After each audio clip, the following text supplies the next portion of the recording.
உலகெங்கிலும் இருக்கிற தமிழ் சொந்தங்கள் எல்லாருக்கும் வந்து என்னுடைய வணக்கம். இன்றைக்கு வந்து ஒரு மிக முக்கியமான ஒரு விஷயம். என்னன்னு சொல்லி பார்த்தீங்கன்னு சொன்னா, வெளிநாடு சொல்பவர்களா என்ன நடக்குதுன்றது தான் ஒரு விஷயம். இப்ப வெளிநாடுகளுக்கு வந்து பார்த்தீங்கன்னு சொன்னா, இலங்கையிலிருந்து வந்து புலம்பெயர் தேசங்களுக்கு செல்ல வேண்டும்னு சொல்லி ஆசைப்படுறார்கள் நிறைய பேர். இலங்கையில வந்து வேலை வாய்ப்புகள் இல்ல. இலங்கையின் வருமானம் வந்து காணாது. இலங்கையில பணவீக்கம் கூட. இதே வெளிநாடுகளுக்கு சென்றா வந்து நிறைய காசை உழைக்கலாம். கொஞ்ச காலத்துக்கு வந்து நல்லா வந்துடலாம். அதை விட குறிப்பா தங்களுக்கு பணம் காட்டினவங்களுக்கெல்லாம் நாங்களும் ஒரு பணம் காட்டலாம்னு போட்டு வெளிநாடுகளுக்கு போகணும்னு ஆசைப்படுறார்கள் வந்து கூட. அந்த பணம் காட்டுறன்றதை வந்து நான் தப்பாக சொல்லலை. இங்கே வந்து அவர்கள் கஸ்டமர் கேட்க வந்து வசதியாக இருக்கிறவர்கள் வந்து அவர்களோட வந்து நீ கஷ்டப்பட்டு வந்தானே என்று சொல்லி ஒரு உளவியல் ரீதியான தாக்கங்களை கொடுக்குறதால வந்து இந்த சொந்த தேசத்தை விட்டு எப்படியாவது அந்த வெளிநாடுகளுக்கு போய் நாங்களும் உழைச்சி இவங்களுக்கு முன்னால் வாழ்ந்து காட்டணும் என்ற ஒரு நோக்கத்துக்காக போகிறவங்க. அதை விட வந்து என்ன சொல்கிறது, அந்த இந்த இந்த பிரச்சனை ஒன்று விடுதலை புலிகள் சம்பந்தமான பிரச்சனைகள், இப்படியான பிரச்சனைகளுக்காக வெளிநாடுகள் சென்றவர்கள் இருக்காங்க, அரசியல் காரணங்களுக்காக வெளிநாடு சென்றவர்கள் இருக்காங்க. பட்டப்படிப்பை முடிச்சு கொண்டு அந்த படிப்பை வச்சுக்கொண்டு வெளிநாடு போய் உழைச்சி நல்லா வரணும் என்று போனாக்களும் வந்து நிறைய பேர் இருக்காங்க வெளிநாட்டில் வந்து. குறிப்பாக இப்படியான சுச்சுவேஷனில் வந்து பார்த்திங்கன்னு சொன்னால் பட்டப்படிப்பு இருந்தால் அவர்கள் வந்து ஸ்டூடெண்ட் விஷயாவில் வந்து வெளிநாடு போகிறதுக்கான வாய்ப்பு இருக்கும். அதே பட்டப்படிப்பு இல்லாத இங்கே இருக்கிற கஷ்டப்பட்ட மக்கள் சில நேரம் வந்து இதாவது வெளிநாடுகளில் வசதியான வெளிநாட்டுக்காரர் இருந்தாங்கன்னு சொன்னால் அவங்க சம்டைம்ஸ் ஸ்பான்சர்ஸ் பண்ணி அவங்களெல்லாம் எடுப்பாங்க. ஆனால் இங்கே இருக்கிற சிலர் கஷ்டப்பட்டிருப்பாங்க. அவங்களுடைய காணிகள் வீடுகளை வந்து விற்று எப்படியாவது எங்களை வீட்டிலையும் ஒருத்தரை வெளிநாடு அனுப்பிடணும்னு சொல்லி இருக்கிற நகை, இருக்கிற வீடு, இருக்கிற காணி எல்லாத்தையுமே அடைய வச்சு வட்டிக்கு காசு வாங்கி வெளிநாடு அனுப்புறது வந்து இலங்கையில் வந்து மிக அதிகமாக இருக்குது. குறிப்பிட்ட காலம் கஷ்டப்படுவாங்க, அதுக்கு பிறகு வந்து நல்லா வந்துடுவாங்க என்று நினைக்கிறாங்க. அப்படி நினச்சி தான் போகிறாங்க. அதுலேயும் வந்து பார்த்திங்கன்னு சொன்னால் போகிற இடங்களில் வந்து பிரச்சனையாகி அவங்க சிறைவாசம் அனுபவித்து திருப்பி அனுப்பப்படுறாங்க. சில நேரம் அங்கேயே தங்க வைக்கப்பட்டு நல்லா வராங்க. சிலர் ஏமாற்றப்படுறாங்க. இப்படியான விஷயங்கள் நடந்து கொண்டு இருக்குது. இதில் குறிப்பாக வந்து இப்போ யாராவது வெளிநாடு போகிற அலுவலாக வந்து நீங்கள் ஏதாவது அலுவல் பார்த்துட்டு இருந்தீங்கன்னு சொன்னால் நீங்கள் மீண்டும் ஒரு தடவை அதை செக் பண்ணிக்கொள்ளுங்கள்.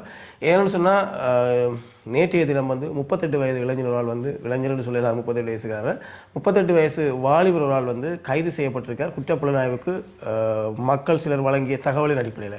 இவர் வந்து பார்த்திங்கன்னு சொன்னால் வெளிநாடு அனுப்புகிறோன்னு சொல்லி வெளிநாட்டு வேலைவாய்ப்பு மற்றும் சுற்றுலாத்துறையினுடைய அந்த ஃபோம் ஒன்று இருக்கும். அவங்க அந்த ஃபோம் ஊடாகத்தான் அனுப்புவாங்க. அந்த ஃபோமை வந்து போலியாக தயாரித்து அதன் ஊடாக வந்து மக்களுக்கு அதை காட்டி நான் வெளிநாடு அனுப்புகிறேன், நீங்கள் வேலை வாய்ப்பு ரீதியாக போகலாம் வெளிநாட்டுக்கு, இல்லை நீங்கள் வந்து ஒரு சுற்றுலா ரீதியாக நீங்கள் போயிட்டு வரலாம், வாங்க உங்களை நான் அனுப்பி வைக்கிறேன், இவ்வளோ பணம் என்று சொல்லி அவர்களை நம்ப வச்சு நிறைய பேரிடம் வந்து பணம் வசூலிச்சிருக்கிறார்.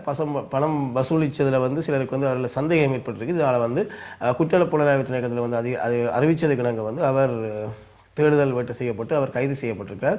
குறித்த நபர் வந்து கண்டி பிலிமத்திலாவே வசிப்பிடமாக கொண்டு வருவர்னு சொல்லப்பட்டிருக்கு. ஸோ இப்படியான சூழ்நிலையில் வந்து பார்த்திங்கன்னு சொன்னால் மீண்டும் வந்து இது சம்பந்தமான தகவல்களை வந்து அரசாங்கம் அறிவிச்சிருக்குது. வெளிநாடு செல்வோர் உங்களுடைய அந்த இது விஷயங்களை வந்து மீண்டும் ஒருக்கா செக் பண்ணிக்கொள்ளுங்க. என்னென்னு சொன்னால் வெளிநாடு அனுப்புகின்ற பேரில் வந்து நிதி மோசடி நடைபெற்று கொண்டிருக்குது, மக்கள் எல்லாரும் அவதானமாக இருங்கன்னு சொல்லி அரசாங்கத்தினூடாக வந்து அறிவுரைகள் வழங்கப்பட்டு வருது. அதான் சொந்தங்களே, நீங்களும் வந்து இந்த வெளிநாடு போக ஆசைப்படுறார்கள் வந்து ஒஃபிஷியலாக எப்படி போகலுமோ அப்படி போக முயற்சிங்க. இந்த களவாக போகிறது இப்படியான விஷயங்களால் வந்து பாதிக்கப்படுறார்கள் நிறைய பேர். 100 பேர் அப்படி போகிற இடத்துல வந்து கிட்டத்தட்ட ஒரு 10 பேர் 5 பேர் தான் நல்லா இருக்கிறாங்க. மிச்சம் எல்லாருமே மிகப்பெரிய அளவில் வந்து பாதிக்கப்படுறதை வந்து நாங்கள் பார்க்கக்கூடியதாக இருக்குது.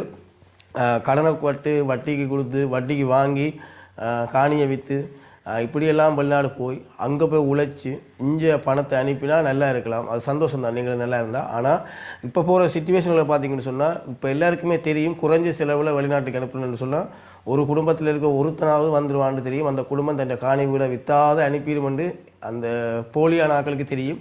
அதால் வந்து மிகப்பெரிய அளவில் வந்து சுற்றுமாட்டு நடந்து கொண்டு இருக்குது.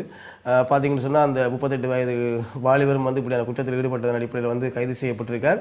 அவர்கிட்ட வந்து பார்த்திங்கன்னு சொன்னால் இது சம்பந்தமான ஆவணங்கள், அதாவது வெளிநாடு அனுப்புவதற்கு தேவையான போலியான ஆவணங்கள் நிறைய வந்து கைப்பற்றப்பட்டிருக்குது. அது மட்டும் இல்லாமல் நீதிமன்றத்தில் ஆஜர்படுத்தப்பட்டு அவருக்கு வந்து பார்த்திங்கன்னு சொன்னால் 2 பேர் பிணை வச்சு அவர் இப்போ வெளியே வந்திருக்கிறார். அவர் வந்து வெளிநாடு போகலான்னு சொல்லி ஒரு சட்டம் விதிக்கப்பட்டிருக்கு அவருக்கு.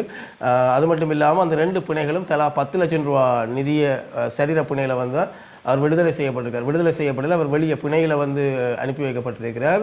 அவருக்கு வந்து மீண்டும் வழக்கு தொடுக்கப்பட்டு அவருடைய விஷயங்கள் வந்து நியாயமாக என்று விசாரிக்கப்பட்டு அவருக்கு தண்டனை வழங்கப்படும். மக்களே, இந்த போலியான வெளிநாட்டு வேலைவாய்ப்பு சுற்றுலான்னு சொல்கிறவங்கள வந்து நம்பாதீங்க.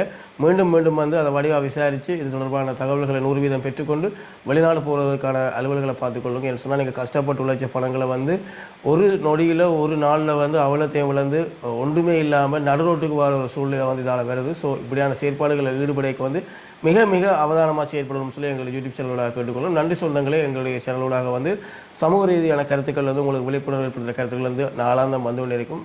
விருப்பம் இருந்துச்சுன்னா எங்களுடைய சேனலை வந்து நீங்கள் சப்ஸ்கிரைப் பண்ணி தொடர்ச்சி அடைஞ்சு கொள்ளுங்கள். நன்றி சொந்தங்களே, மீண்டும் ஒரு காணொலியில் சந்திப்போம்.